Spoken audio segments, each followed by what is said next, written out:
Salam sejahtera saudara-saudara terkasih. Hari ini kita akan mengeksposisi kitab Kejadian pasal 3 ayat 1 sampai 6 tentang kejatuhan manusia pertama dalam dosa. Saya akan membagi menjadi 3 bagian, dan pada bagian pertama ini kita akan melihat Kejadian 3 ayat 1 sampai 3. Adapun ular ialah yang paling cerdik dari segala binatang di darat yang dijadikan oleh Tuhan Allah. Ular itu berkata kepada perempuan itu, "Tentulah Allah berfirman, semua pohon dalam taman ini jangan kamu makan buahnya, bukan?" Lalu sahut perempuan itu kepada ular itu, "Buah pohon-pohonan dalam taman ini boleh kami makan. Tetapi tentang buah pohon yang ada di tengah-tengah taman, Allah berfirman, janganlah kamu makan ataupun raba buah itu, nanti kamu mati." Saudara-saudara terkasih, bagaimanakah iblis yang memakai ular, binatang yang paling cerdik pada waktu itu, menggoda manusia? Iblis dengan kelihayannya menipu manusia supaya jatuh di dalam dosa, di dalam percakapan dengan perempuan itu, dengan cara mengaburkan kebaikan Tuhan. Iblis menggoda manusia untuk hanya fokus memikirkan larangan yang Tuhan berikan kepada manusia. Dan kemudian iblis menegasikan semua kebaikan Tuhan yang sebenarnya Tuhan berikan dengan limpahnya.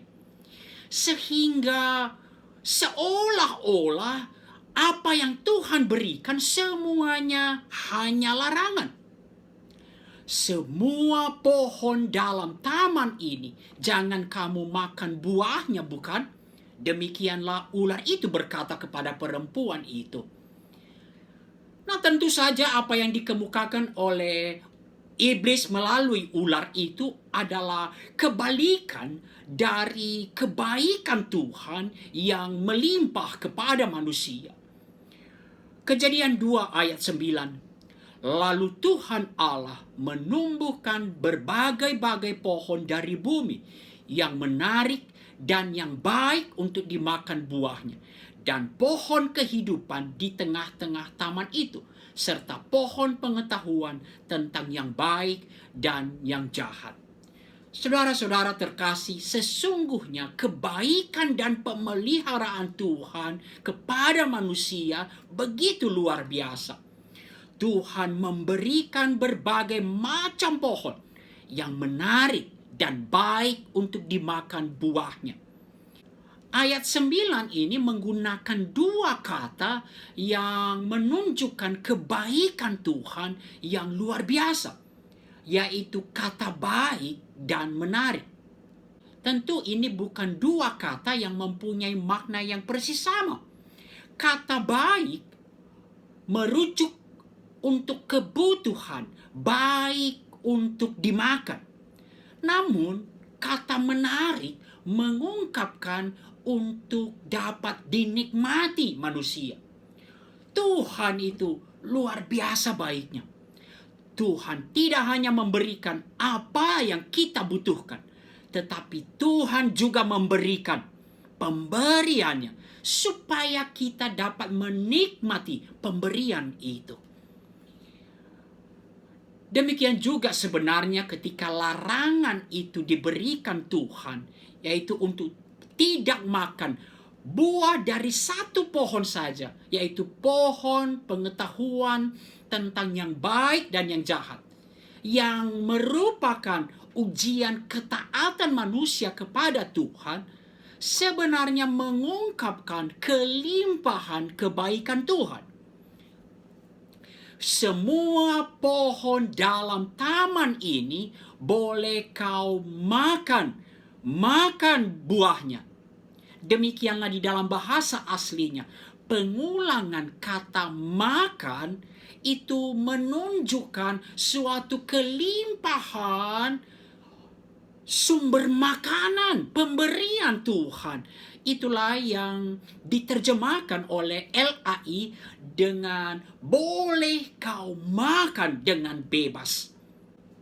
Dalam konteks Kejadian 2 ayat 9 tadi, dengan limpahnya pohon yang Tuhan berikan buahnya untuk bisa dimakan, dan hanya satu pohon saja yang diminta Tuhan untuk tidak boleh dimakan buahnya sebagai ujian ketaatan manusia kepada Tuhan, maka seharusnya kalau Adam dan Hawa mau taat, seharusnya itu dapat dilakukan.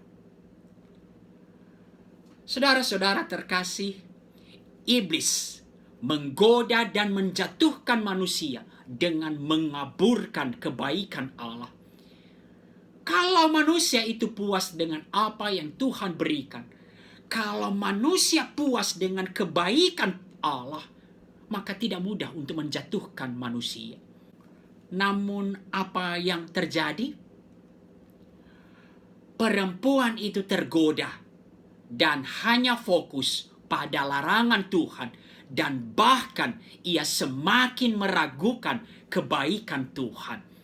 Perempuan itu termakan oleh godaan si iblis.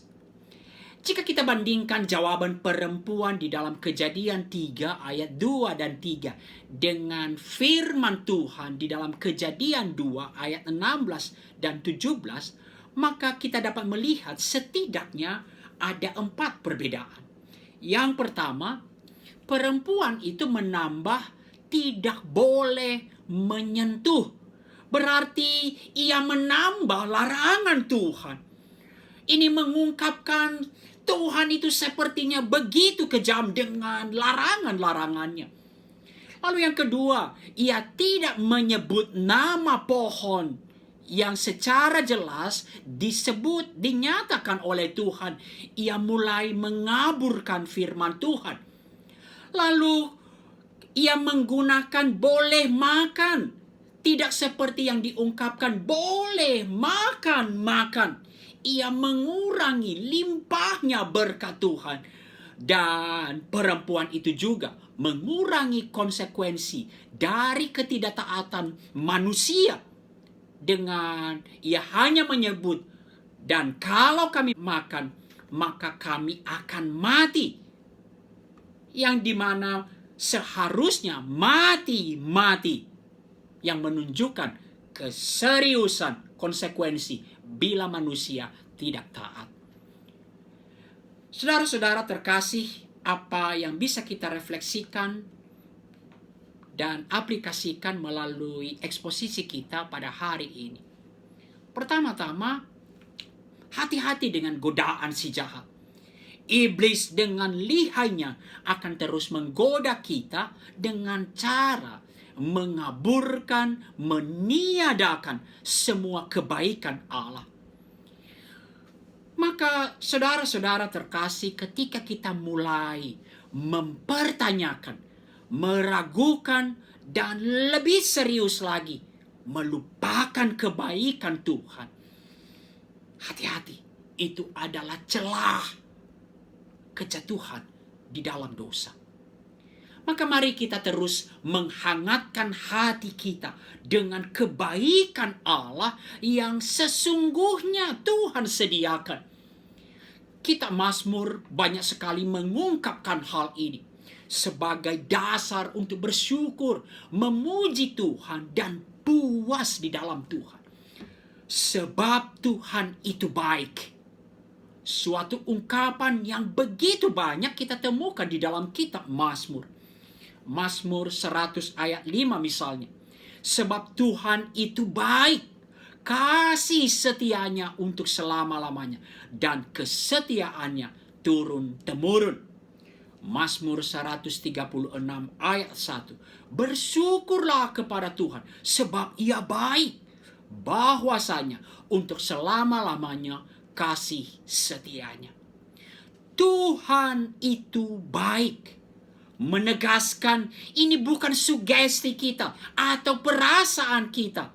Tidak tergantung pada perasaan kita. Tetapi ini suatu fakta. Sesungguhnya Tuhan itu baik. Saudara-saudara terkasih, jika manusia puas kepada Allah dan segala pemberiannya, manusia tidak akan jatuh di dalam dosa. Maka dari sini kemudian kita bisa memahami dosa lebih dari sekedar melanggar perintah Allah. Tetapi dosa lebih serius lagi. Dosa adalah ketika kita mencari kepuasan di luar Tuhan. Saudara-saudara terkasih, kiranya kita terus bertumbuh, mengalami puas di dalam Tuhan, mengalami kebaikan Tuhan, kasih karunia Tuhan yang melampaui segala pergumulan kita. Ibrani 12 ayat 5. Jagalah supaya jangan ada seorang pun menjauhkan diri dari kasih karunia Allah.